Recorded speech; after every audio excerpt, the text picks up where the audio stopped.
हाय aspirants.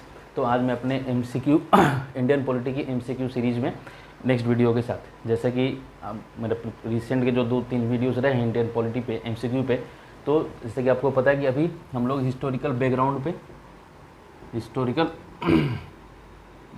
पे अभी हम लोग MCQ डील कर रहे हैं। Historical background in a sense of Indian constitutional development पे, ठीक है। तो इसके 40 क्वेश्चन तक हो चुके हैं, तो हम कंटिन्यू करते हैं क्वेश्चन नंबर 41 के साथ, ठीक है। तो क्वेश्चन नंबर 41 क्या है? क्वेश्चन नंबर 41 है कि which act provided for the communal representation in British India, ठीक है। कौन सा ऐसा एक्ट था ब्रिटिश इंडिया का जो कि कम्युनल रिप्रेजेंटेशन, कम्युनल मतलब सांप्रदायिक, ठीक है, धर्म के आधार पे रिप्रेजेंटेशन को प्रभावित कर रहा था। तो क्वेश्चन नंबर 41, ठीक है। तो इस क्वेश्चन का आंसर होगा कि एक्ट ऑफ 1909, ठीक है। गवर्नमेंट ऑफ इंडिया एक्ट होते थे इस समय, गवर्नमेंट ऑफ इंडिया एक्ट 1909, ठीक है। यही है कम्युनल रिप्रेजेंटेशन का स्टार्टिंग, कम्युनल रिप्रेजेंटेशन का स्टार्टिंग।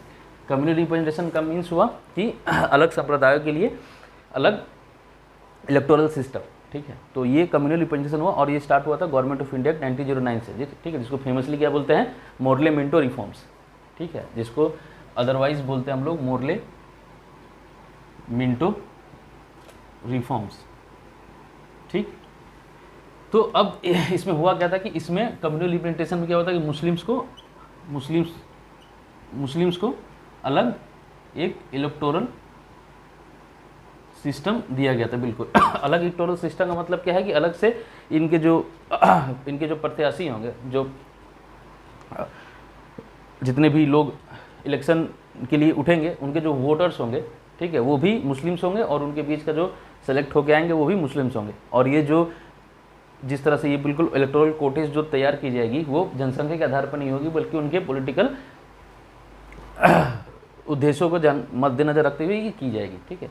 तो ये स्टार्ट कब हुआ था? ये स्टार्ट हुआ था 1909 में। अब अगर हम इसके थोड़े से बैकग्राउंड को देखें और अगर इसको ऐतिहासिक दृष्टिकोण से देखें, तो ऐतिहासिक दृष्टिकोण से देखने के बाद हमें ये पढ़ेंगे, अगर आपने हिस्ट्री ठीक से पढ़ा हो तो आपको ये बात पता होगी कि मुस्लिम इलेक्टोरल सिस्टम के लिए किस संस्था ने सबसे ज़्यादा कैंपेनिंग की थी? सबसे ज़्यादा संस्था ने कैंपेनिंग की थी वो थी all India Muslim league, all India Muslim league, ठीक है। इन लोगों ने शिमला कॉन्फ्रेंस या डिपुटेशन बुलाता है, शिमला कॉन्फ्रेंस, ठीक है, शिमला कॉन्फ्रेंस किया इन लोगों ने। और शिमला कॉन्फ्रेंस करके क्या किया? शिमला कॉन्फ्रेंस करके इन लोगों ने अपने लिए मुस्लिम समाज के लिए अलग एक इलेक्शन सिस्टम का इन लोगों ने मांग की, ठीक है। जिसके बाद 1906 में जब मुस्लिम लीग का गठन हुआ था, उसके बाद इन लोगों ने शिमला डिपुटेशन, शिमला में जाकर उन्होंने वायसराय से बात की और जिसके फलस्वरूप 1909 में क्या किया गया कि अलग से इन लोगों के लिए मुस्लिम रिप्रेजेंटेशन को बढ़ावा देने के लिए, उनकी राजनीतिक चेतना को और भी ज़्यादा आगे लाने के लिए ये रिफॉर्म्स, मोर्ले मिंटो रिफॉर्म्स 1909 में अलग से एक मुस्लिम्स के लिए अलग इलेक्टोरल सिस्टम का प्रावधान किया गया, ठीक है। अब अगर इस चीज़ को तुम समझना चाहो आप लोग कि ये शिमला कॉन्फ्रेंस जो 1906 में हुआ था, ठीक है, 1906, तो ये 1906 में ही क्यों हुआ था?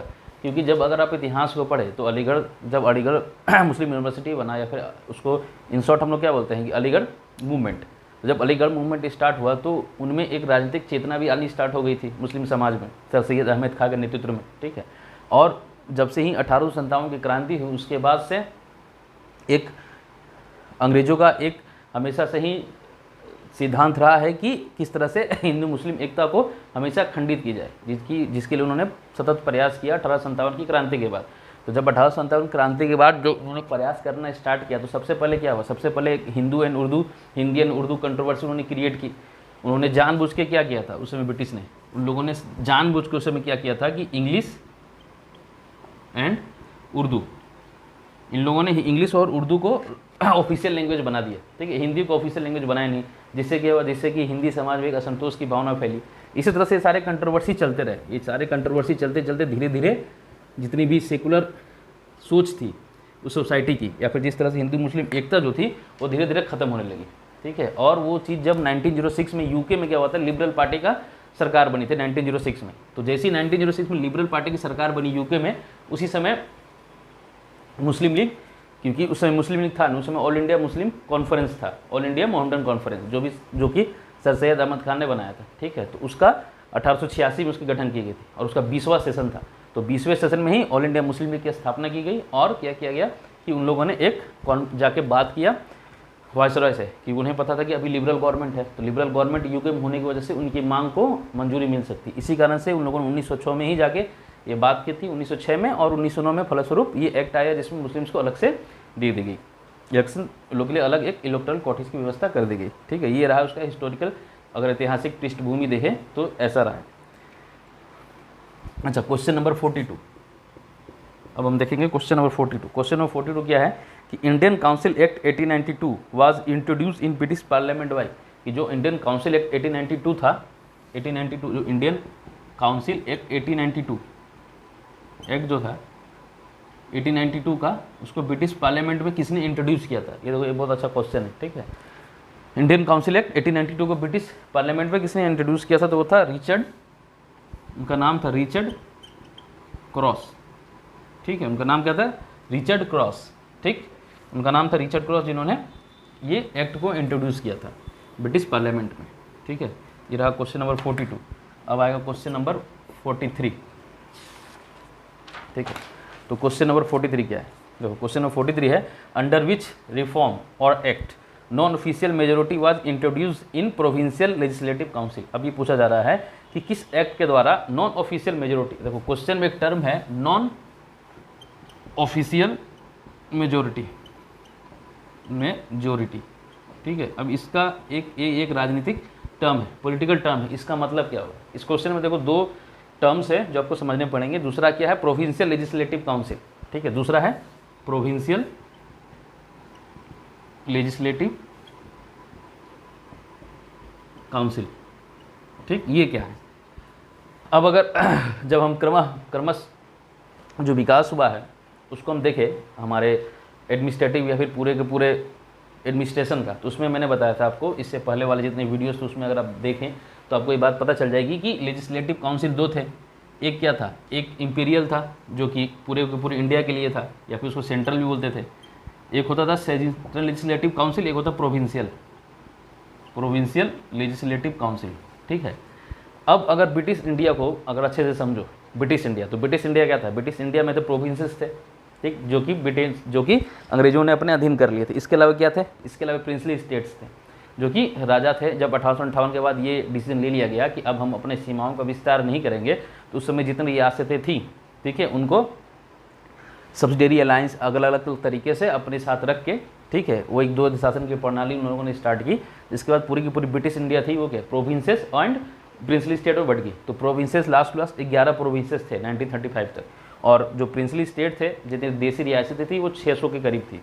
ठीक है, तो प्रत्येक पूरे इंडिया के लिए एक सेंट्रल लेजिस्लेटिव काउंसिल थी और राज्यों के लिए, प्रत्येक प्रोविंस के लिए, जैसे मद्रास हो गया, बॉम्बे हो गया, अवध हो गया, ठीक है, सेंट्रल प्रोविंस हो गया, नॉर्थ वेस्ट फ्रंटियर की प्रोविंस थी एक, यूनाइटेड फ्रंटियर की जो यूपी और अवध वो सारे मिला के उस वहाँ पर भी एक असम की भी प्रोविंसेस थी। तो इस तरह जितने प्रोविंशियल्स थे उन प्रोविंस के लिए एक लेजिस्लेटिव काउंसिल थी। ठीक है, तो अब ये पूछा जा रहा है क्वेश्चन में कि ये रहा प्रोविंशियल काउंसिल। ठीक, अब नॉन ऑफिशियल मेजोरिटी देखो, नॉन ऑफिशियल मेजोरिटी किसको बोलते हैं? ठीक है, इस क्वेश्चन के टर्म में नॉन ऑफिशियल मेजोरिटी क्या है? क्वेश्चन क्या पूछा जा रहा है कि किस एक्ट के द्वारा नॉन ऑफिशियल मेजोरिटी को इंट्रोड्यूस किया गया था? ठीक है, अब इसमें किसमें? लेजिस्लेटिव काउंसिल में, वो भी प्रोविंशियल लेजिस्लेटिव काउंसिल में। ठीक है, तो ये होता क्या था? नॉन ऑफिशियल मेजोरिटी किसको कहते हैं? इसमें ये होता था कि जितने भी हमारे काउंसिल्स थे, लेजिस्लेटिव काउंसिल, ठीक है, लेजिस्लेटिव काउंसिल जो थे उसमें दो तरह के मेंबर होते थे, एक इलेक्टेड और दूसरा होते थे नॉमिनेटेड। ठीक, एक होते थे इलेक्टेड, एक होते थे नॉमिनेटेड। जो हमारे लेजिस्लेटिव काउंसिल होते थे, या फिर प्रोविंस के हो या फिर सेंट्रल की हो। ठीक है, अब इसी में जब धीरे धीरे 1858 की क्रांति के बाद जब 1858 का एक्ट आया, उसके बाद क्रमशः 1861 का एक्ट आया, फिर 1892 का, उसमें क्या हुआ कि धीरे धीरे उन लोगों अंग्रेजों ने भी ये चीज़ समझी कि हमारे एडमिनिस्ट्रेशन में इंडियंस का सपोर्ट जरूरी है, या फिर इंडियंस को साथ में लेकर चलना जरूरी है। तो जिसके लिए उन लोगों ने क्या किया कि कुछ इलेक्टेड करके थ्रू इनडायरेक्ट इलेक्शन, ठीक है, इलेक्शंस होते थे बट वो इनडायरेक्ट होते थे, उसके द्वारा कुछ इलेक्टेड मेंबर्स लेने लगे और कुछ नॉमिनेटेड मेंबर्स जो कि क्राउन की तरफ से आते थे। ठीक है, या फिर जो वायसराय थे या वो नॉमिनेट करते थे, ठीक। तो जो इलेक्टेड मेंबर होते थे उनको बोला जाता था नॉन ऑफिशियल्स, ये होते थे नॉन ऑफिशियल्स, ठीक है, ये होते थे ऑफिशियल्स, ठीक। अब समझ में आया, ये होते थे नॉन ऑफिशियल्स, ये होते थे ऑफिशियल्स, ठीक है। अब क्या किया गया, जब इलेक्टेड मेंबर्स की संख्या बढ़ने लगी धीरे धीरे, प्रत्येक एक्ट के साथ वो क्या करते थे, जितने भी नॉन ऑफिशियल मेंबर्स हैं उनकी संख्या वो धीरे धीरे बढ़ाते रहते थे, जिससे कि भारतीयों की सहभागिता बढ़े एडमिनिस्ट्रेशन में। बट ये इसमें एक ऐसा टर्म होता था कि नॉन ऑफिशियल्स जो होंगे वो मेजोरिटी में नहीं होंगे, ठीक है, नॉमिनेटेड मेंबर्स ही मेजोरिटी में होंगे।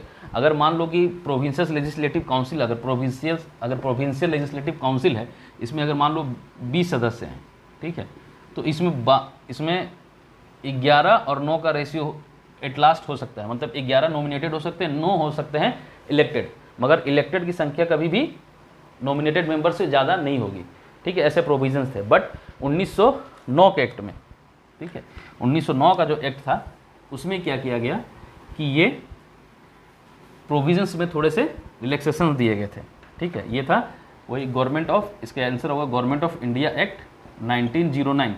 इसमें क्या किया गया कि जो नॉन ऑफिशियल्स मेंबर थे, ठीक है, उनकी संख्या, उनकी मेजोरिटी को इन लोगों ने स्वीकृति दे दी। बट कंडीशन क्या था कि ये प्रोविंशियल्स के लिए होंगे, ठीक है, ये प्रोविंस के लिए होंगे, ठीक। जो सेंट्रल लेजिस्लेटिव काउंसिल थी उसमें अभी भी जो नॉमिनेटेड मेंबर्स हैं, ठीक है, जो ऑफिशियल्स मेंबर हैं उनकी संख्या ज़्यादा होगी, बट प्रोविंस के लिए जो नॉन ऑफिशियल्स थे उनकी मेजोरिटी के लिए इन लोगों ने क्या स्वीकृति दे दी थी, ठीक है। ये क्वेश्चन ये है। अब देखो ये कितना टिपिकल क्वेश्चन है इंडियन पॉलिटी का, ठीक है। अगर कॉन्सेप्ट्स क्लियर नहीं होंगे तो इस बार के यूपीएससी के पेपर जैसा हल हो जाएगा। क्वेश्चन नंबर 44, होप ये चीज़ क्लियर होगी कि प्रोविंशियल लेजिस्लेटिव काउंसिल में इलेक्टेड मेंबर्स और नॉमिनेटेड मेंबर क्या थे, ठीक। और जो इलेक्टेड होते थे और जो नॉमिनेटेड होते थे, तो नॉमिनेटेड की संख्या हमेशा वो लोग ज़्यादा रखते थे, जिससे कि एक इनडायरेक्ट कंट्रोल बना रहे इलेक्टेड मेंबर्स पे, ठीक है। अच्छा, अब इलेक्टेड मेंबर्स पे अब इलेक्शन किस तरह से स्टार्ट हुआ था, तो आपको मैंने बताया था प्रीवियस वाले क्वेश्चन में कि 1861 से 1892 तक किस तरह धीरे धीरे इलेक्शंस हमारे यहाँ होने स्टार्ट हुए थे, ठीक है। इलेक्शन सिस्टम इन इंडिया में एक मैं अलग से सेपरेट वीडियो बनाऊंगा, जिसमें सारे ऑब्जेक्टिव से लेकर सारे बिल्कुल एक बैकग्राउंड करके मैं समझा दूंगा कि किस तरह से इलेक्शन सिस्टम हमारे यहाँ डेवलप हुई धीरे धीरे, ठीक है। बट अभी क्वेश्चंस के मार्फत जितने होगा वो मैं क्लियर कर ही दूंगा। दूसरा क्वेश्चन देखो 44 क्वेश्चन क्या है कि which act provided for the association of Indians in executive council of viceroy. अब देखो इस चीज़ को समझो, इसमें भी एक टर्म है, क्या है, executive council, executive council of viceroy, ठीक है। वायसराय समझ रहे, गवर्नर जनरल को बाद में वायसराय कर दिया गया था 1858 के एक्ट के द्वारा, तो एग्जीक्यूटिव काउंसिल बोल रहा है। अच्छा देखो, जो एडमिनिस्ट्रेशन का जो मूल रूप था 1858 की क्रांति के बाद, वो क्या था, एक सेक्रेटरी ऑफ स्टेट रहेगा, ठीक, जो बिल्कुल ऊपर से क्राउन का रिप्रेजेंटेटिव होगा, जो ऊपर से ओवरव्यू करता रहेगा, ठीक। इसके नीचे क्या होगा, इसके नीचे होगा एक लेजिस्लेटिव असेंबली होगी सेंट्रल में, ठीक है ना, सेंट्रल लेवल पे समझो। सेंट्रल लेवल पे क्या था, सेंट्रल लेवल पे ये था कि वायसराय होंगे, ठीक, वायसराय होंगे और एक लेजिस्लेटिव असेंबली होगी, काउंसिल होगी, लेजिस्लेटिव काउंसिल होगी, ठीक है। तो वायसराय को हेल्प करने के लिए एक एग्जीक्यूटिव काउंसिल होगी, जो वायसराय को हेल्प करेगी, ठीक है। और लेजिस्लेटिव काउंसिल क्या होगा, इसमें क्या होंगे, इसमें होंगे elected members and officials member, जो ऑफिशियल होंगे, ठीक है, इलेक्टेड होंगे और ऑफिशियल होंगे, ठीक। अब तो ये वायसराय की एग्जीक्यूटिव काउंसिल होगी। वायसराय अपने एग्जीक्यूटिव काउंसिल के साथ रूल करेंगे, एडमिनिस्टर करेंगे, और एक लेजिस्लेटिव काउंसिल होगी जिसमें इलेक्टेड एंड ऑफिशियल्स मेंबर होंगे।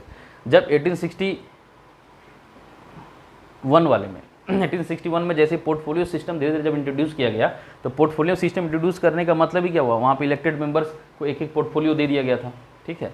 तो इस तरह का सेंट्रल लेवल पे इस तरह का स्ट्रक्चर था। एक वायसराय ये अपनी एग्जीक्यूटिव काउंसिल होती थी, इस काउंसिल में भी करीबन 3, 4, 5 इस तरह से धीरे धीरे बढ़ते गए थे। जब सब 1773 में था तो 3 थे, उसके बाद धीरे धीरे 1813 आते आते क्या हुआ, एक लॉ मेंबर को ऐड कर दिया गया था, तो उसकी संख्या 4 हो गई, फिर इस तरह से 5 करके 1935 तक 10 कर दी गई थी। तो वायसराय की एक एग्जीक्यूटिव काउंसिल होगी और लेजिस्लेटिव होगी, जो कि सेंट्रल लेवल पे होगी। और सेम प्रोविंस पे भी होता था। अगर प्रोविंस का एडमिनिस्ट्रेशन देखो ब्रिटिश इंडिया में, ठीक है, जो जितने प्रोविंस होते थे उसमें क्या होता था, एक गवर्नर होता था, ठीक, एक गवर्नर की एग्जीक्यूटिव काउंसिल होती थी, ठीक, और एक उन लोग का अपना प्रोविंशियल लेजिस्लेटिव होता था, ठीक है, जिसमें भी उसी तरह इलेक्टेड एंड ऑफिशियल मेंबर्स होते थे, ठीक। अभी पूछा जा रहा है कि किस एक्ट द्वारा, देखो अभी तक क्या था, अभी तक हमेशा लेजिस्लेटिव जितने बॉडी थे, ठीक है, लेजिस्लेटिव काउंसिल हो गई या लेजिस्लेटिव असेंबली हो गई, इसमें लेजिस्लेटिव काउंसिल हो गई तो इसमें इंडियंस की सहभागिता को बढ़ाया जा रहा था, ठीक है, उनमें इलेक्टेड मेंबर्स आ रहे थे, ठीक। बट जो एग्जीक्यूटिव काउंसिल थी उसमें अभी तक किसी भी इंडियंस को ऐड नहीं किया गया था, ठीक है, इस चीज़ को समझना, लेजिस्लेटिव काउंसिल और एग्जीक्यूटिव काउंसिल में डिफरेंस ही है, ठीक है। एग्जीक्यूटिव काउंसिल में अभी तक किसी भी इंडियंस को एडमिट नहीं किया गया था, ठीक है। जो सबसे पहली बार प्रोविजंस बना, क्वेश्चन यही पूछ रहा है कि जो सबसे पहला प्रोविजंस बना कि executive council of viceroy, governor के नहीं, ठीक है, वायसराय के बोला जा रहा है, तो एग्जीक्यूटिव काउंसिल ऑफ वायसराय में किसको सबसे पहले एंट्री देने के लिए कौन सा एक्ट में ये प्रोविजन बना था, तो भी इसका भी आंसर होगा गवर्नमेंट ऑफ इंडिया एक्ट 1909, ठीक है। और जो सबसे पहले थे वो थे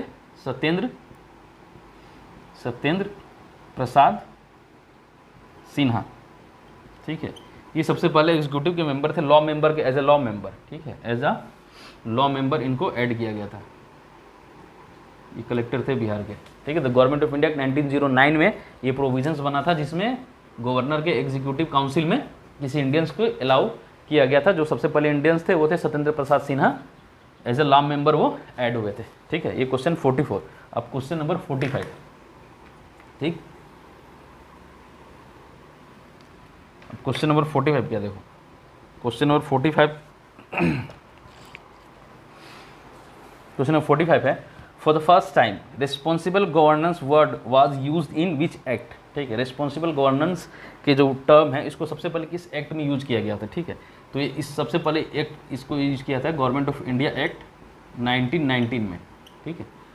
1990 एक्ट की जो प्रस्तावना थी, प्रेम्बल थी, ठीक है, उस प्रेम्बल में ये वर्ड यूज़ किया गया था रिस्पॉन्सिबल गवर्नेंस की, ठीक है। अगर इसको ऐतिहासिक दृष्टिकोण से देखो, अगर इतिहास के साथ इसको जोड़ के देखो हिस्ट्री में, तो दिवाली डिक्लेरेशन आप उसको पढ़ोगे तो ये दोनों चीज़ें एक साथ मैच होगी, ठीक है। किस तरह से एक जो राजनीतिक विकास हुआ उसकी एक ऐतिहासिक पृष्ठभूमि भी रही है, बिना ऐतिहासिक पृष्ठभूमि के कोई राजनीतिक विकास नहीं हुआ है इंडिया में, ठीक है। तो साथ साथ जब आप ये भी पढ़ते रहो तो साथ साथ उसके हिस्टोरिकल बैकग्राउंड को भी समझते रहोगे तो एक साथ साथ हिस्ट्री भी काफ़ी अच्छी तक क्लियर हो जाएगी, ठीक है। अब क्वेश्चन नंबर 46, ठीक। अच्छा, प्रेम्बल से समझो, गवर्नमेंट ऑफ इंडिया 1990 में ही एक प्रेम्बल था, इसके अलावा किसी एक्ट में कोई प्रेम्बल नहीं था, किसी एक्ट में कोई भी प्रस्तावना नहीं थी, ठीक है। अभी तक 1919 से पहले जितने भी एक्ट आए थे उसमें किसी में प्रस्तावना नहीं थी, इसी में प्रस्तावना थी और इसी प्रस्तावना में ये टर्म लिखा गया था कि अब हम लोग धीरे धीरे इसको रिस्पॉन्सिबल गवर्नमेंट से, जितनी हमारे यहाँ की जो एटोक्रेसी है उसको हम लोग धीरे धीरे रिस्पॉन्सिबल गवर्नेंस से सब्स्टिट्यूट करते रहेंगे, ऐसा मूल रूप से ऐसा लिखा गया था उसमें, ठीक है। क्वेश्चन नंबर 46 देखो, 46 क्या है, which act extended the principle of communal representation for 6 Indian Christians, Anglo Indians, Europeans and women, ठीक है। अब ये पूछा जा रहा है कि जैसे कि जो सिद्धांत था कम्युनल रिप्रेजेंटेशन का, जो 1909 में मॉर्लेमेंटो में किया गया था, जिसमें मुस्लिम्स को दिया गया था, अब पूछा जा रहा है कि किस एक्ट में इसको फिर से फर्दर बढ़ा दिया गया, बढ़ा के किन किन को इसमें सम्मिलित किया गया, जो इंडियन सिखों को किया गया, ठीक है, इंडियन क्रिश्चियंस को, जितने माइनॉरिटी थे, धीरे धीरे माइनॉरिटी का जो स्तर है वो धीरे धीरे उन लोगों ने डिफरेंट माइनॉरिटी को अंदर में लाना शुरू किया, जिनको ये लोग रिप्रेजेंटेशन देते थे, सेंट्रल या provincial, generally central legislative assembly में ही, काउंसिल में ही इनको ये रिप्रेजेंटेशन देते थे, ठीक है। तो Sikh, Indian Christians, Anglo Indian Christian हो गए जो कि इंडियंस थे बाई ओरिजिन, बट वो उन्होंने धर्मांतरण कर लिया था। एंग्लो इंडियंस हो गए जो विदेश मूल के हैं, बट और यूरोपियंस एंड वुमेन, ठीक है। अब देखो वुमेन के लिए भी इसमें प्रावधान किए गए थे, ठीक है। तो आंसर होगा ये गवर्नमेंट ऑफ इंडिया एक्ट 1990, ठीक है, 1919 में ये इसमें सिखों को, यूरोपियंस को और वुमेन्स को जोड़ दिया गया था, ठीक है। अब देखो अगर वुमेन्स को देखो, ठीक है, इस पर सेपरेट क्वेश्चंस भी आ सकते हैं कि औरतों को किस में वोटिंग राइट्स मिले थे, ठीक है। तो इसमें जब मैं वोटिंग राइट्स के बारे में बोलता हूँ तो ये वोटिंग राइट्स जो है बहुत ज़्यादा रिस्ट्रिक्टेड थे, रिस्ट्रिक्टेड इन अ सेंस कि इनमें हर कोई वोट नहीं कर सकता था, ठीक है। इनमें वोट करने के ऐसे नियम थे कि उसमें कुछ उनकी प्रॉपर्टी का, उनका एजुकेशन पे, ठीक है, इस तरह की कुछ मानदंड होते थे और इन मानदंडों के आधार पे जो खरे उतरते थे उन्हीं को ही वोट देने का अधिकार था। फिर फर्दर 1935 में इसको और भी ज़्यादा थोड़ा सा रिलैक्स कर दिया गया, बट रिलैक्स करने के बावजूद भी अराउंड 3% ही वुमेंस को वोट देने का पावर था 1930, जब 1937 के इलेक्शंस हुए थे उसमें अराउंड 2.5% लोगों ने ही वोट दिया था वुमेंस ने, क्योंकि इतने ज़्यादा इन लोगों ने मानदंड को इतना ज़्यादा टफ रखा था। ठीक, अच्छा, उसके बाद क्वेश्चन नंबर 47। क्वेश्चन नंबर 47 क्या है? क्वेश्चन नंबर 47 है कि which act introduce by cameral legislature at the centre level in India. किसने? बाई कैमरल लेजिस्लेचर का मतलब क्या होता है? वही अपर हाउस लोअर हाउस, जिस तरह हमारे अभी है। ठीक है, किस एक्ट ने किया? तो वो भी act of government of India act of 1990 ही था। ठीक है, इसको भी इसी तरह एक जो लेजिस्लेटिव काउंसिल थी, लेजिस्लेटिव जो सेंट्रल पे जो इंडियन या फिर सेंट्रल लेजिस्लेटिव काउंसिल थी, लेजिस्लेटिव काउंसिल थी, और एक क्या था? एग्जीक्यूटिव बॉडी थी, एग्जीक्यूटिव बॉडी थी। ठीक है, इनको upper lower house and upper house के रूप में इन लोगों ने क्या किया? बांट दिया। ठीक है, जिस तरह से वायसराय की एक एग्जीक्यूटिव बॉडी थी और एक लेजिस्लेटिव काउंसिल थी, तो लेजिस्लेटिव काउंसिल को इन लोगों ने क्या किया कि बांट के इन लोगों ने 2 upper house and lower house बना दिया था। ठीक है, तो ये भी क्वेश्चन का आंसर होगा एक्ट ऑफ 1990। तो अभी जिस तरह से अभी हमारा लोकसभा राज्यसभा है वो भी बाई कैमरल है। ठीक है, तो इसमें ज़्यादा एक्सप्लेनेशन की जरूरत है नहीं। अच्छा, 48 क्या है? Which act provided women with the right to vote in India. देखो ये क्वेश्चन मैंने पहले ही बोला था अभी कि राइट टू वोट किसमें इनको मिला था। ठीक है, तो राइट टू वोट मिला था एक्ट ऑफ 1990। ठीक है, इसमें इन लोगों को वोटिंग राइट, वुमेन्स को वोटिंग राइट मिले थे। वुमेन को वोटिंग राइट जो है इसमें वुमेन्स को मिले थे। ठीक है, बट इसमें एक्सेप्शंस होते थे। एक्सेप्शंस क्या होते थे? एक्सेप्शंस होते थे कि आपका एजुकेशन, इनकम और प्रॉपर्टी, इन तीनों के आधार पे जो खरे उतरते थे, इन लोगों ने इन सब का एक मानदंड सेट कर रखा था कि आपको इतना पढ़ा लिखा होना चाहिए, आपकी इनकम, आप टैक्स देते हो। ठीक है, जो टैक्स देते थे उनको भी वोटिंग अधिकार था। ब्रिटिश इंडिया में जब इलेक्शन सिस्टम स्टार्ट हुआ तो जितने लोग टैक्स देते थे, ठीक है, उन्हीं लोगों को अधिकार था वोट देने का। ठीक है, प्रॉपर्टी, और प्रॉपर्टी का क्या है कि प्रॉपर्टी एक लेवल तक आपकी होगी तो उसके लिए आपको टैक्स भरना ही पड़ेगा। तो ये कुछ सिस्टम थे जिसके आधार पे वोटिंग पावर मिले थे। ठीक है, अच्छा 49। ठीक है, क्वेश्चन नंबर 49 क्वेश्चन क्या? देखो, under which act the system of dyarchy was introduce in India. Province में है तो डायरकी क्या है? ठीक है, अब द्वैध शासन, अब इसको मैं वही करता हूँ, शुरू से समझाता हूँ।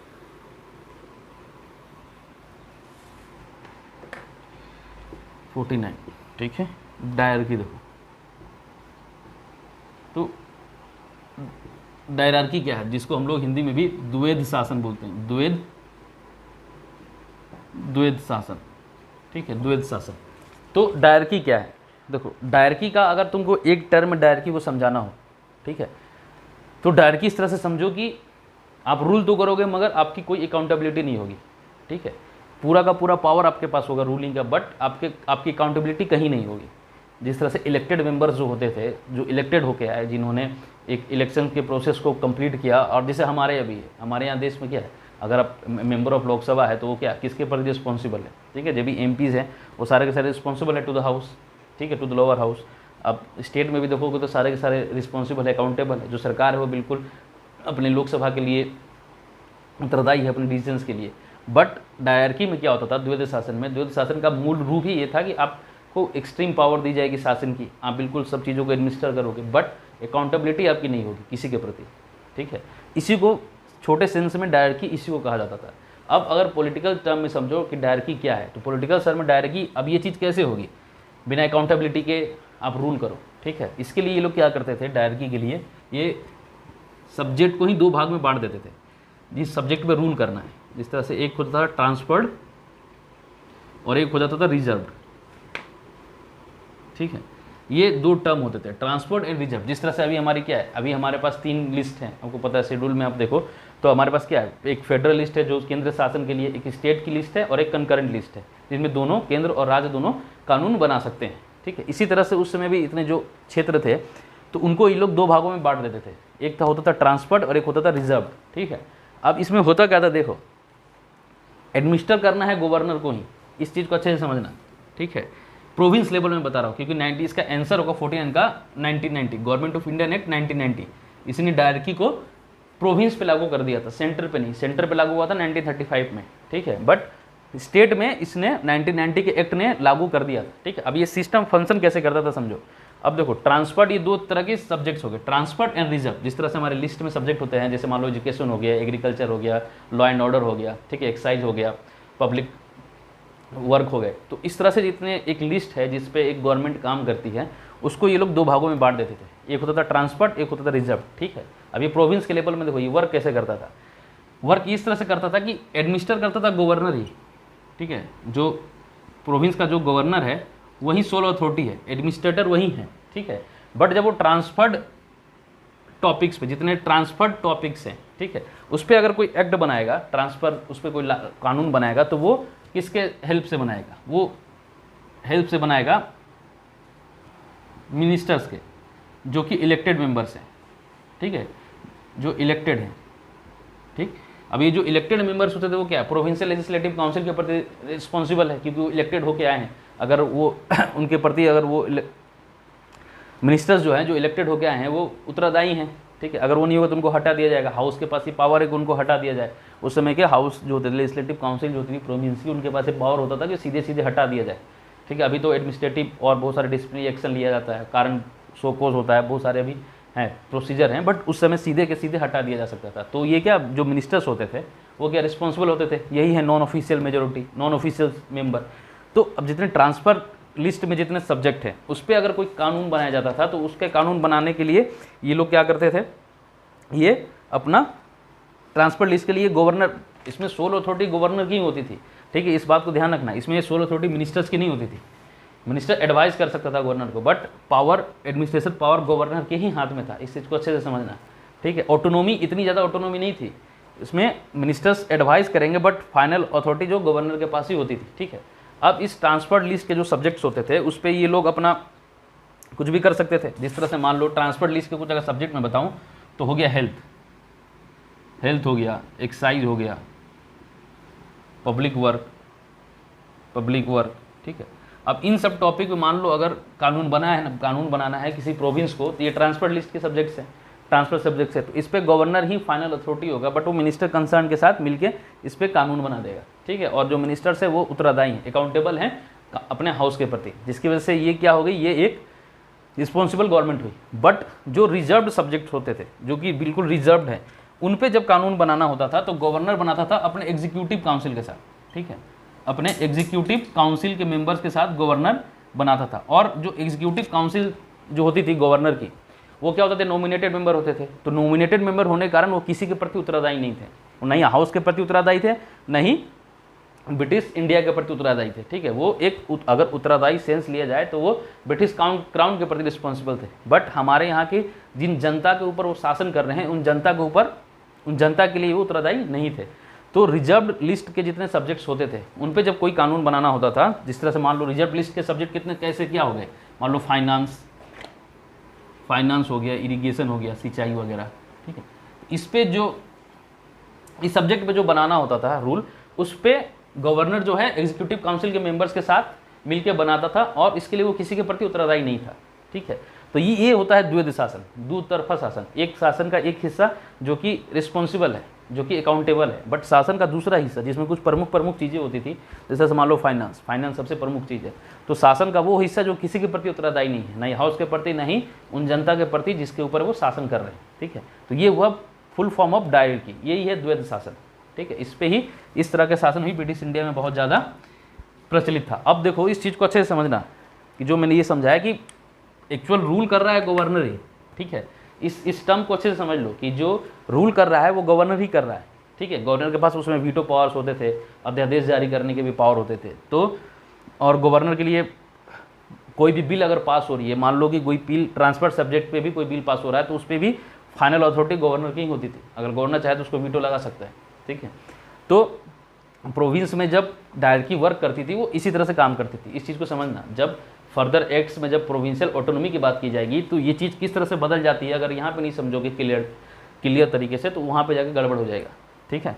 तो ये रहा टोटल डायरकी, और डायरकी पूरी की पूरी ऐसे ही काम करती थी, जिसमें शासन तो है मगर उसकी रिस्पॉन्सिबल नहीं है। अभी तो नॉन कॉन्फिडेंस मोशन ला के सरकार को ही गिरा दिया जाएगा अगर सरकार कुछ ऐसी काम करती है तो, ठीक है। ये सब चीज़ें उस समय नहीं थी। अच्छा 49, उसके बाद क्वेश्चन हो गया 50, ठीक है। क्वेश्चन नंबर 50, क्वेश्चन नंबर 50 क्या देखो स्टेटमेंट है, ठीक है, which is not true for the government of India act 1990। कौन सा टर्म यूज सही नहीं है ये पूछा जा रहा है। स्टेटमेंट 1 क्या देखो, the act had a separate preamble. मैंने बताया था कि प्रस्तावना था 1919 के, जिसमें रिस्पॉन्सिबल गवर्नमेंट के टर्म को डिफाइन किया गया था, ठीक। दूसरा स्टेटमेंट क्या है कि this act has made the central legislative liable. जी हाँ, ये सेंट्रल लेजिस्लेटिव को इन्होंने लाइबल बनाया था। जितने भी ट्रांसफर सब्जेक्ट के मैटर्स थे जिस पे कानून बनाता था वो, उसके लिए वो जो मिनिस्टर्स थे वो लाइबल होते थे। जो पोर्टफोलियो को होल्ड करते थे वो पोर्टफोलियो को जो मिनिस्टर है जो इलेक्टेड है वो लाइबल है, ठीक है। तीसरा क्या है, the act has provided the public service commission in India. हाँ, ये देखो ये भी एक टर्म है कि पब्लिक सर्विस कमीशन जो है वो 1990 के एक्ट द्वारा बना था, इसकी मंजूरी दी गई थी। और जो सबसे पहला एक्ट बना वो 1926 में बन गया था। जो सबसे पहला पब्लिक सर्विस कमीशन बना था वो 1926 में बन गया था, ठीक है। तो ये तीनों के तीनों स्टेटमेंट ट्रू है, ठीक, तीनों के तीनों ट्रू, सारे के सारे ट्रू, इसमें कोई गलत नहीं है, ठीक है। अब क्वेश्चन नंबर 51 देखो, क्वेश्चन 51 क्या है, with reference to the government of India act 1990 consider the following statement. अच्छा ये भी स्टेटमेंट है। पहला स्टेटमेंट क्या है देखो, पहला स्टेटमेंट है diarchy was introduce, there were 2 classes of administrator, executive councillors and ministers. देखो मैंने बताया था अभी कि डायरकी जब होगी तो 2 सब्जेक्ट्स बढ़ गए, पहला सब्जेक्ट ट्रांसफर, दूसरा रिजर्व। तो जब पहला ट्रांसफर था तो ट्रांसफर मिनिस्टर्स, उसके साथ जो गवर्नर है उसी पे फाइनल अथॉरिटी गवर्नर की होगी, बट उसके लिए वो हेल्प लेगा मिनिस्टर्स की, ठीक है, जो इलेक्टेड है। और जो रिजर्व सब्जेक्ट है उसके लिए वो हेल्प लेगा ये एग्जीक्यूटिव काउंसिलर्स, वो एग्जीक्यूटिव मेंबर्स जो भी होते थे उनके। सेकंड स्टेटमेंट क्या है, governor was the executive head of the province, ठीक है। गवर्नर जो थे एग्जीक्यूटिव हेड थे प्रोविंस के, प्रोविंस में जितना भी कुछ होगा वो इस तरह से समझोगे तो गवर्नर जो एग्जीक्यूटिव साथ साथ लेजिस्लेटिव दोनों के दोनों हेड होते थे, ठीक है। यहाँ पे सिर्फ एग्जीक्यूटिव टर्म दिया गया है बट वो लेजिस्लेटिव हेड भी होते थे, क्योंकि सारे टॉपिक्स पे जो बन रहा है उसके फाइनल अधिकार किसके पास है, गवर्नर के पास है, ठीक है। तो एग्जीक्यूटिव और लेजिस्लेटिव दोनों हेड होते थे गवर्नर। लेजिस्लेटिव हेड इसलिए नहीं बोला जाता है, एग्जीक्यूटिव हेड इसलिए बोला जाता है, लेजिस्लेटिव हेड इसलिए नहीं था क्योंकि इसके ऊपर भी 2 पोस्ट थे, एक था वायसराय का, दूसरा था सेक्रेटरी ऑफ जो स्टेट इंडियन के लिए जो सेक्रेटरी ऑफ स्टेट अपॉइंट किया गया था ब्रिटिश क्राउन के द्वारा। इसलिए लेजिस्लेटिव पर्पज़ के लिए सोल अथॉरिटी नहीं थी इसके ऊपर। अब जैसे मान लो कि जो वायसराय है, ठीक है, अब किसी प्रोविंस ने ट्रांसफर सब्जेक्ट पे या फिर रिजर्व सब्जेक्ट पे गवर्नर ने कोई एक्ट बनाया, ठीक है, कोई रूल बनाया, ठीक है, बट जो वायसराय है, जो इंडिया का पूरा वायसराय है, उसे वो एक्ट अच्छा नहीं लगा तो उस एक्ट को वो सीधे के सीधे नल कर सकता, नल एंड अवॉइड कर देगा सीधे के सीधे, ठीक है। इसी तरह से लेजिस्लेटिव पावर ऑफ गवर्नर था उसका कोई ओवर पावर कर सकता था, इसलिए उसको लेजिस्लेटिव हेड रिस्ट्रिक्टेड सेंस में उसको यूज़ किया जाता है, ठीक है। और तीसरा स्टेटमेंट क्या है, the ministers were responsible to the people who elected through legislature. हाँ, जो मिनिस्टर्स है वो रिस्पॉन्सिबल थे क्योंकि वो इलेक्टेड इलेक्शंस के द्वारा वहाँ पर पहुँच रहे हैं। बल इलेक्शंस के जो रूल्स होते थे वो अलग होते थे, सीधे सीधे कोई इलेक्शंस नहीं होता था, बट फिर भी उसके लिए वो रिस्पॉन्सिबल होते थे। तो इसके लिए क्या हुआ, ये भी ऑल ट्रू, ये भी तीनों स्टेटमेंट ट्रू हैं, ठीक है। तो ये तीनों के तीनों स्टेटमेंट ट्रू हैं, 50 में भी और 51 में भी। अब क्वेश्चन नंबर 52, क्वेश्चन नंबर 52 क्या देखो, which act made provisions for that the salaries of secretary of state for India and his assistants were to be paid out of the British revenue. अच्छा, अब इसमें बोला जा रहा है कि जो सेक्रेटरी ऑफ स्टेट इंडिया के लिए जो सेक्रेटरी फॉर स्टेट को अपॉइंट किया गया था एंड उनके साथ एक एडवाइजरी बॉडी होती थी। अगर 1858 के एक्ट के जो मैंने समझाया था वो वीडियो देखो तो मैंने उसमें वहाँ पे समझा रखा है कि किस तरह से पूरे के पूरे बोर्ड ऑफ डायरेक्टर्स है ना, उस बोर्ड ऑफ डायरेक्टर्स को ये सारे जो इससे पहले जितनी संस्थाएं थी, जिस तरह से जो बॉडीज़ थे जिसके द्वारा रूल होती थी ईस्ट इंडिया कंपनी, सबको ख़त्म कर दिया गया था और उनके जगह पे क्या बनाया गया था, एक secretary of state for India और उनकी एक एडवाइजरी बॉडी उनके साथ दी गई थी जिसमें 10-15 मेंबर्स होते थे।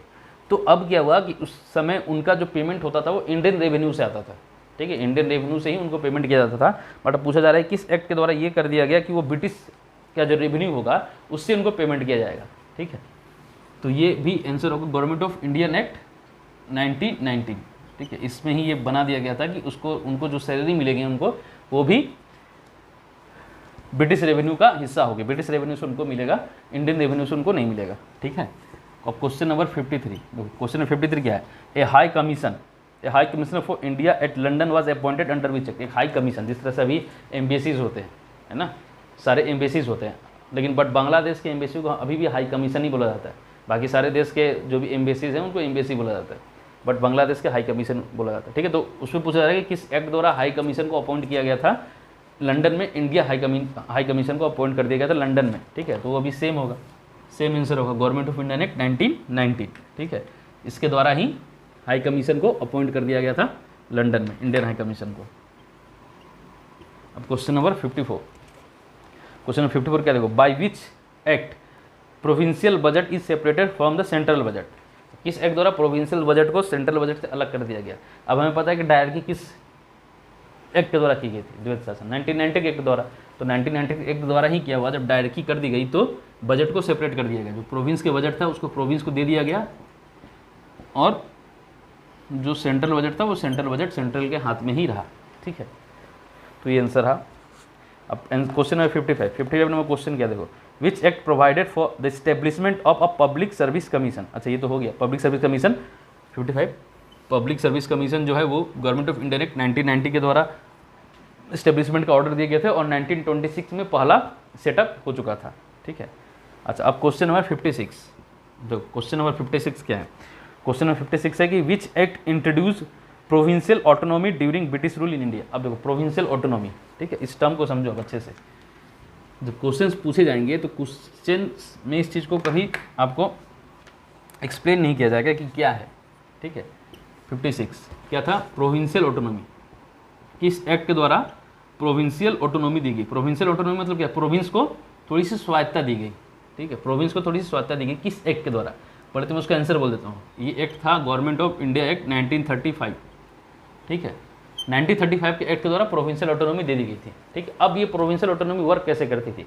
जब मैंने प्रोविंस पर डायरेक्टली समझाया था तो मैंने उस समय क्या बोला था आप लोगों को, मैंने ये बोला था कि गवर्नर एडमिनिस्ट्रेटर करेगा, final authority lies with governor, but the ministers and the executive councillors are there to help him. ठीक है, वो एडवाइस देंगे, बट वो एडवाइस जो है गवर्नर के ऊपर बाउंडिंग नहीं होगा, गवर्नर अपने ही डिस्कशन से अपने मर्जी से एक्ट करेगा। ठीक है, बट जब प्रोविंशियल ऑटोनॉमी 1935 के एक्ट में इंट्रोड्यूस की गई, स्वायत्ता थोड़ी सी, राज्यों को थोड़ी सी स्वायत्ता दी गई, तो उसमें उन्होंने क्या किया कि मिनिस्टर्स के जो एडवाइस थे, ठीक है, वो to a certain extent governor के ऊपर बाइंड कर दिया गया कि गवर्नर को एडवाइस मानना ही पड़ेगा। ठीक है, पहले ये चीज़ नहीं था, बट अब क्या है कि गवर्नर को उनकी एडवाइस को जो है, अब टर्म इस तरह से चेंज कर दिया गया कि governor should act as per the advice of ministers. ठीक है, पहले क्या था कि governor will administer, but there should be a minister और executive councillor to help and advise. ठीक है, वहाँ पे शुडगढ़ नहीं था, मतलब शुड करके एक फोर्स नहीं दिया गया था, इसमें सिर्फ ऐसा बोल दिया गया था there should be a council of ministers या there should be ministers and executive councillors which will help with governor, जो उनको हेल्प करेंगे। बट 1935 में जब प्रोविंशियल ऑटोनॉमी के कॉन्सेप्ट को लाया गया तो उसमें ये किया गया कि advice of ministers and executive, जो मिनिस्टर्स के एडवाइस थे वो बाउंड कर दिए गए गवर्नर पे। ठीक है, बट वो भी सर्टेन एक्सटेंट तक बाउंड कर दिया गया, मतलब ऐसा नहीं कि बिल्कुल करना ही करना है, ऐसा नहीं था। ठीक है, क्योंकि गवर्नर के पास अभी भी वीटो पावर थी, अगर कुछ मिनिस्टर कोई पोर्टफोलियो का मिनिस्टर कोई एक्ट बना भी दे तो गवर्नर उसको वीटो पावर से खत्म कर सकता था। ठीक है, बट प्रोविंशियल ऑटोनॉमी, क्योंकि जब 1935 का एक्ट आया उस समय वर्ल्ड वार इमिनेंट था, सेकेंड वर्ल्ड वार, तो सेकेंड वर्ल्ड वार इमिनेंट होने की वजह से, सेकेंड वर्ल्ड वार में हेल्प लेने की वजह से कुछ कुछ सुधार दिए गए थे। ठीक है, तो ये सुधार थे, बट वो सुधार पर्याप्त न थे। ठीक है, अब क्वेश्चन नंबर 57 समझो। 57 क्या है, by which act was the Indian council of the secretary of state was एबोलिश्ड। किस एक्ट के द्वारा जो secretary for state of India था उसको एबोलिश कर दिया गया। ठीक है, 8050 एक्ट के द्वारा बनाया गया था, और इसको एबोलिश किया गया था गवर्नमेंट ऑफ इंडिया एक्ट 1935। ठीक है, इसके द्वारा इस चीज़ को खत्म कर दिया गया। सेक्रेटरी फॉर स्टेट, जो इंडिया के लिए जो सेक्रेटरी फॉर स्टेट थे उनको खत्म कर दिया गया, इसके जगह पे एक एडवाइजरी बॉडी दे दी गई थी 8 मेंबर्स की। ठीक है, उस पोस्ट को ही खत्म कर दिया गया था। आपको आंसर क्वेश्चन नंबर 58 देखो, क्वेश्चन नंबर 58 क्या है, by which act Burma had been separated from India. ठीक है, किस एक्ट के द्वारा बर्मा को जो है सेपरेट कर दिया गया, बर्मा को सेपरेट कर दिया गया किस एक्ट के द्वारा। ठीक है, वो भी था गवर्नमेंट ऑफ इंडिया एक्ट 1935। अगर गवर्नमेंट ऑफ इंडिया एक्ट 1935 को डिटेल में समझो तो उसमें प्रोविजंस ही थे, कुछ इंडिया के लिए प्रोविजंस थे और कुछ बर्मा के लिए प्रोविजंस थे। ठीक है, उनको जब फर्दर अगर बाइफर्केट किया जाता है तो इसी तरह से दो सेंस में, इंडिया के लिए कुछ थे और बर्मा के लिए कुछ थे, और इसी एक्ट के द्वारा बर्मा को जो है लोग इंडिया से अलग कर दिया गया था। ठीक है, एक क्वेश्चन नंबर 58। ठीक, अब क्वेश्चन नंबर 59 देखो। क्वेश्चन नंबर 59 क्या है? Adoption of dyarchy in centre was a special provisions इन। अब देखो, हमें पता था कि डायरकी प्रोविंस में किस में आया था? प्रोविंस में आया था एक्ट 1990 एक्ट के द्वारा, 1999 के द्वारा। ठीक है, बट सेंट्रल पे, ठीक है, सेंटर पे जो डायरकी थी उसको किस एक्ट द्वारा लाया गया? प्रोविंस पे तो 1990 के एक्ट द्वारा आ चुका था, बट सेंटर पे आया था 1930 गवर्नमेंट ऑफ इंडियन एक्ट 1935। ठीक है, इस पे डायरकी को सेंट्रल पे लागू कर दिया गया था। सेंटर पे लागू करने का मतलब क्या है कि जो फेडरल लिस्ट का सब्जेक्ट था, ठीक है, जो फेडरल लिस्ट था, जो स्टेट लिस्ट नहीं, जो फेडरल लिस्ट था, उसको फिर से बांट दिया जाता। बांट के क्या किया जाता? एक ट्रांसफर, एक रिजर्व सब्जेक्ट कर दिया जाता। इसमें जो वायसराय था, क्योंकि सेंट्रल का हेड कौन होता है? सेंट्रल का हेड वायसराय था उस समय, तो सेंट्रल का जो रिजर्व सब्जेक्ट्स होते हैं उस पर वायसराय अपने एग्जीक्यूटिव काउंसिल के द्वारा रूल बनाते विदाउट एनी अकाउंटेबिलिटी, और जो ट्रांसफर सब्जेक्ट होते हैं उस पर वो मिनिस्टर्स के साथ, जो लेजिस्लेटिव काउंसिल थी सेंट्रल की, उसके मिनिस्टर्स के साथ वो बनाते, बट उसमें अकाउंटेबिलिटी होल्ड होती। ठीक है, बट ये प्रोविजंस लागू ही नहीं हुए थे कभी, बट चलो कोई क्वेश्चन तो है। अच्छा, 60। ठीक है, 60 क्या है कि which act divided legislative powers between centre and the province? किस एक्ट के द्वारा लेजिस्लेटिव पावर को, सेंट्रल एंड स्टेट के लेजिस्लेटिव पावर को अलग अलग कर दिया गया था? ठीक है, फाइनेंशियल पावर को अलग अलग कर दिया गया था किसमें? 1990 के, क्योंकि बजट को अलग कर दिया गया सेंटर एंड प्रोविंस के, तो जब बजट को अलग किया गया तो क्या हुआ? वो फाइनेंशियल पावर अलग हो गए। ठीक, अब लेजिस्लेटिव पावर जब अलग किया गया था, वो अलग किया गया था गवर्नमेंट ऑफ इंडिया एक्ट 1935 पे। ठीक है, क्योंकि प्रोविंशियल ऑटोनॉमी ग्रांट कर दी गई थी इंडिया को, प्रोविंस को, जिसकी वजह से लेजिस्लेटिव पावर को बिल्कुल पृथक कर देना हुआ। अगर पृथक नहीं करोगे तो वो अपनी स्वायत्ता को इंजॉय नहीं कर पाएंगे। ठीक है, तो क्वेश्चन नंबर 60। अब क्वेश्चन नंबर 61 देखो। 61 क्या है? 61 है कि which act restored the legislative power of Bombay and Madras presidencies taken away by the charter act of 1833। अभी प्रीवियस क्वेश्चन है देखो। 1833 के द्वारा जो पावर को जो ले लिया गया था, लेजिस्लेटिव पावर को बम्बई और मद्रास के, क्योंकि बम्बे और मद्रास प्रेसिडेंसीज के जो गवर्नर थे वो अब इसके बाद क्या था कि वो कानून नहीं बना सकते। ठीक है, गवर्नर जनरल ऑफ बंगाल को गवर्नर जनरल ऑफ इंडिया बना दिया गया था, और वो ही इन सब के लिए लेजिस्लेशन बनाते। तो ये इसका आंसर होगा council act of 1861। Council act 1861। ठीक है, 1858 के बाद जितने भी रूल बने हैं, जितने भी एक्ट बने हैं, उनकी दो प्राथमिकता थी। एक तो इंडियंस को ज़्यादा से ज़्यादा शासन में एंगेज करना, और दूसरा था कि लेजिस्लेटिव डिवोल्यूशन करना। डिवोल्यूशन का मतलब समझो कि जो पावर का जो सेंट्रलाइजेशन ऑफ पावर था उसको धीरे धीरे क्या डिवैल्यूएट करना। ठीक है, धीरे धीरे अलग अलग पोर्टफोलियो में अलग अलग पावर्स को डेलीगेट कर देना। इतने इससे पहले का तो सारा का सारा पावर 1773 से लेके 1833 तक क्या हुआ, सारा का सारा पावर लाके गवर्नर जनरल के हाथों में सेंट्रलाइज कर दिया गया। ठीक है, बट 1858 के बाद जितने कानून बने, एक्ट्स बने, उसका ये एक प्रिंसिपल कैरेक्टर रहा है, फीचर्स रहा है कि धीरे धीरे लोगों ने लेजिस्लेटिव डिवोल्यूशन को स्टार्ट किया। ठीक है, अच्छा, अब क्वेश्चन नंबर 62। तो क्वेश्चन नंबर 62 क्या है? It was a new charter of slavery who gave this statement about government of India act 1935। अच्छा, ये स्टेटमेंट था, it was a new charter of slavery. इस किसने दिया था? ये स्टेटमेंट दिया था हमारे जवाहरलाल नेहरू ने, जवाहरलाल नेहरू। ठीक है, इन्होंने और एक स्टेटमेंट दिया था। ठीक है, इन्होंने और एक स्टेटमेंट दिया था कि a machine with strong brake but without engine,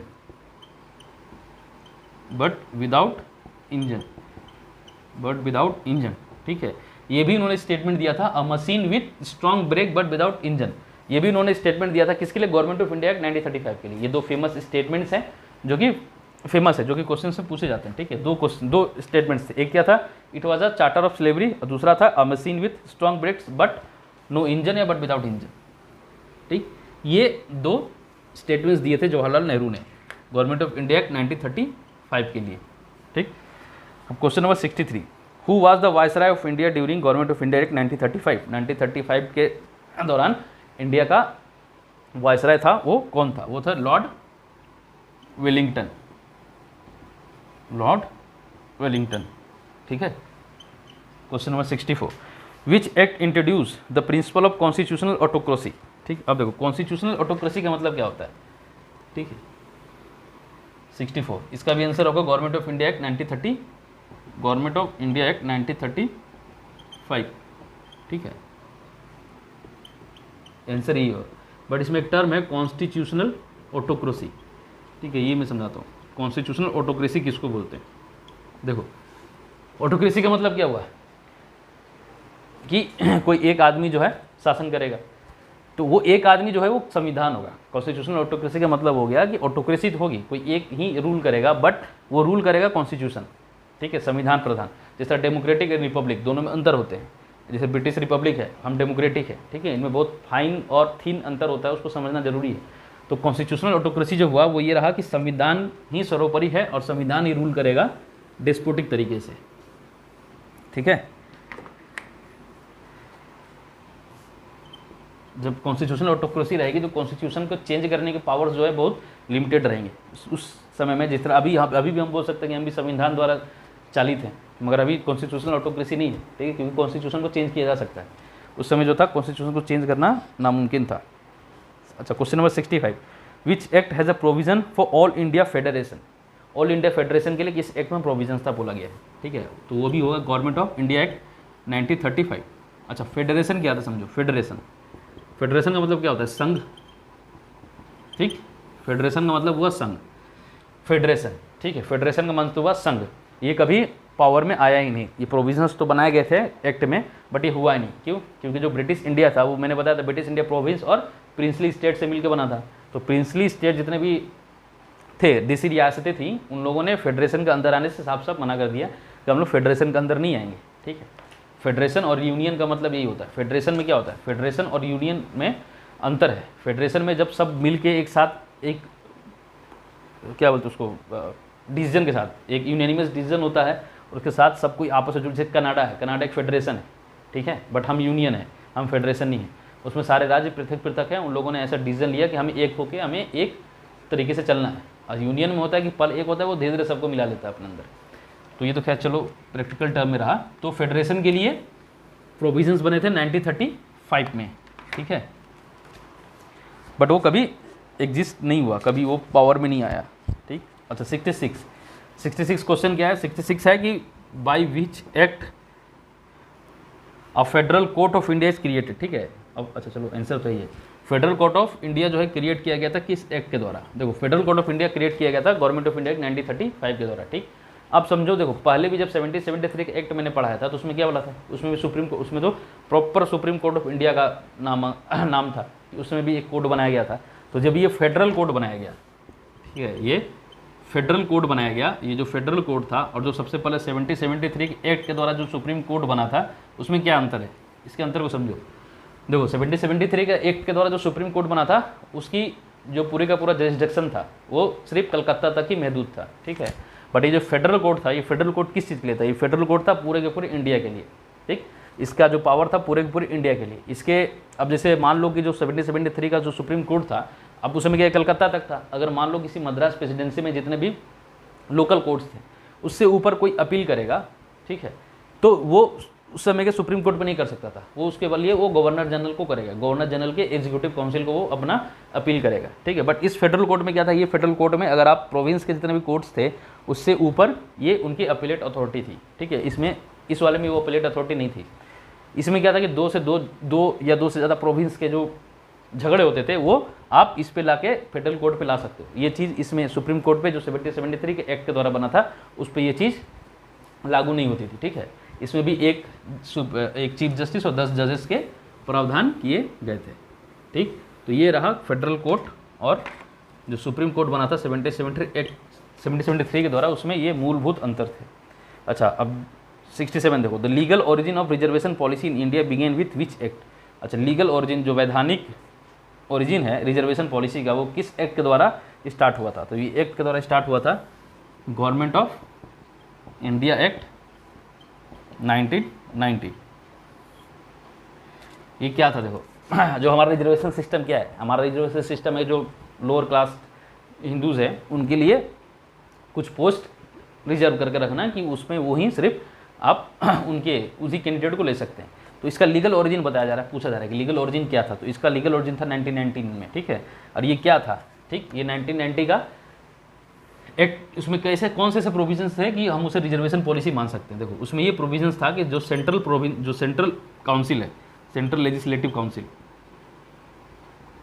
ठीक है, उसमें क्या था कि 13 सीट, ये सीट जो है डिप्रेस्ड क्लास के लिए रिजर्व कर दिए गए थे, डिप्रेस्ड क्लास के लिए रिजर्व थे, ठीक है। देखो 13 सीट, ठीक, सेंट्रल लेजिस्लेटिव काउंसिल में 13 सीट जो है वो डिप्रेस्ड क्लास के लिए वो रिजर्व थे, ठीक। 1935 के एक्ट में डिप्रेस्ड क्लास को शेड्यूल कास्ट से ट्रांसफर कर दिया गया था, चेंज कर दिया गया था, ठीक है। तो 13 सीट्स तो थे रिजर्व थे, तो ये जो था यही रिजर्वेशन की पॉलिसी, यहीं से हम इसको लीगल ओरिजिन मान सकते हैं, ठीक। अभी जो 13 सीट्स थे वो भरने थे, तो 13 सीट्स जो है वो इलेक्टेड नहीं थे, नॉमिनेटेड थे, ठीक है। ये 13 थी नॉमिनेटेड होते थे, मद्रास प्रेसिडेंसी से असम बंगाल की प्रेसिडेंसी से एक थे, बॉम्बे प्रेसिडेंसी से 5 थे नॉमिनेटेड मेंबर्स। तो वहाँ के जो प्रोविंस के जो लेजिस्लेटिव काउंसिल है जो प्रोविंस की है, ठीक है, वो 5 मेंबर्स, 2 मेंबर जिसके जितने एलोकेटेड थे वो सारे मेंबर्स जो है वो सेंट्रल लेजिस्लेटिव काउंसिल में भेजेंगे फ्रॉम डिप्रेस क्लास, ठीक है। डिप्रेस क्लास के वो सारे होंगे जो वहाँ पे जाएंगे। तो ये क्या था, एक रिजर्वेशन सिस्टम था, ठीक है, जो अभी हमारे यहाँ लागू है, ठीक। उसका ओरिजिन इसको कह सकते हैं। अच्छा 68 समझो, 68 क्या है कि which act reserve seats for women in legislatures in accordance with the allocation of seats for other community as well. अच्छा देखो इसमें क्या पूछ रहा है, इसमें ये बोल रहा है कि अब ये रिजर्वेशन वुमेन्स के लिए रिजर्वेशन किस में रखा गया था, ठीक है। तो ये रखा गया था गवर्नमेंट ऑफ इंडिया एक्ट 1935 में, ठीक। गवर्नमेंट ऑफ इंडिया एक्ट 1935 में ये चीज़ किया गया था, जिसमें सीट्स जो है वुमेन्स के लिए जो है रिजर्व कर दिए गए थे, ठीक है। अब इसमें भी बहुत सारी चीज़ें हैं जो मैं एक इलेक्शन वाला सिस्टम बनाऊंगा, इसके बाद जो नेक्स्ट वीडियो होगी वो इलेक्शन पे ही होगा, इलेक्शन जो हमारा इलेक्शन डेवलपमेंट हुआ जिस तरह है ना, उसको मैं समझाऊंगा। तो उसमें ये सारी चीज़ें क्लियर करूँगा कि किस तरह से 1935 में जो इनको रिजर्वेशन दिया गया था सीट्स, ठीक है, वो कैसा था, उसका एलोकेशन कैसा था। अब जो वोटिंग राइट्स दिए गए थे 1990 में वो कैसे थे, ठीक है। वोटिंग राइट्स बहुत, अब वोटिंग राइट्स में क्या था कि देखो 1990 में वोटिंग राइट्स तो दे दिए गए थे, ठीक है, बट वोटिंग राइट इस तरह से सीधे नहीं दिए गए थे।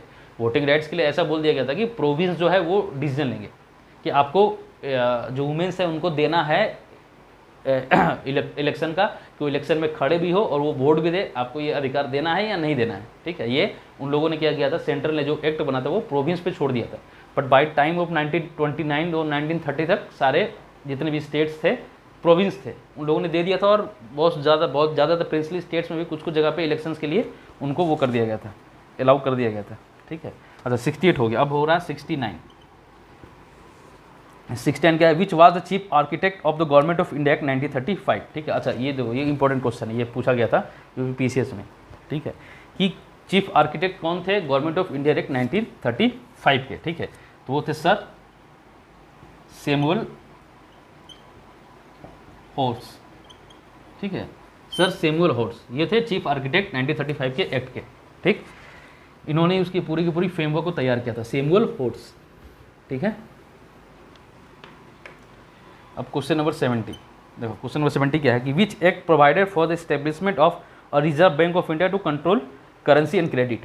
करेंसी और क्रेडिट का कंट्रोल करने के लिए आरबीआई के, रिजर्व बैंक ऑफ इंडिया के एस्टेब्लिशमेंट का प्रावधान किस एक्ट में था, ठीक है। तो ये गवर्नमेंट ऑफ इंडिया एक्ट 1935 में ही रिजर्वेशन आरबीआई जो है वो पावर में आई थी, इस्टेब्लिशमेंट हुआ था। अच्छा क्वेश्चन नंबर अब क्या है 71, देखो क्वेश्चन नंबर 71 क्या है कि which act provided for the establishment of not only a federal public service commission but provincial and joint public service commission also. अच्छा अब इससे पहले क्या था, एक पब्लिक सर्विस कमीशन के लिए 1990 में पब्लिक सर्विस कमीशन को अब एक इस्टेब्लिश करने के लिए एक प्रावधान था, ठीक है। बट इसको फर्दर क्या किया गया, फर्दर इसको और भी ज़्यादा क्लेरिफाई कर दिया गया। अब ऐसा कि स्टेट के लिए, सेंट्रल के लिए, स्टेट्स के लिए और जॉइंट, ठीक है, 2 से ज़्यादा स्टेट्स के लिए जॉइंट सर्विस कमीशन बनाने के लिए भी प्रावधान बना दिए गए थे 1935 एक्ट के द्वारा, ठीक है।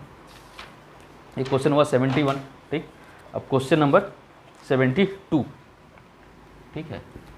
अब देखो क्वेश्चन नंबर 72, आज मैं ये सारा का टॉपिक क्लियर कर दूंगा। हिस्टोरिकल बैकग्राउंड जो है आज कंप्लीट होगा, इसके बाद मैं एक मिसलेनियस वीडियो डाल दूंगा मिसलेनियस क्वेश्चंस के, ठीक है। अभी तो मैंने एक एक एक्ट को पकड़ के उसका डिफाइन किया, उसको उससे समझाया है। इसके बाद मिसलेनियस आ जाएगी और इलेक्शन सिस्टम पे मैं एक धीरे धीरे इस तरह के वीडियोस में बनाता रहूँगा, जिससे कॉन्सेप्ट जो है और भी क्लियरिटी कॉन्सेप्ट में आ जाए आप लोगों को। अच्छा 72 क्या देखो, थोरोली रोटेन, ठीक है, fundamentally bad and totally unacceptable, who gave this statement about government of India act 1935। अब गवर्नमेंट ऑफ इंडिया एक्ट 1935 के लिए ऐसा स्टेटमेंट किसने दिया था कि थोरोली रोटेन, पूरी तरह से सड़ चुका है, ठीक है, फंडामेंटली बेसिक तरीके से भी बैड है एंड टोटली अनएक्सेप्टेबल, इसको एक्सेप्ट नहीं किया जा सकता, ठीक। ऐसा किसने कहा था, स्टेटमेंट दिया था 1935 के एक्ट के लिए, तो ऐसा दिया था मोहम्मद अली जिन्ना ने, मोहम्मद अली जिन्ना ने, ठीक है।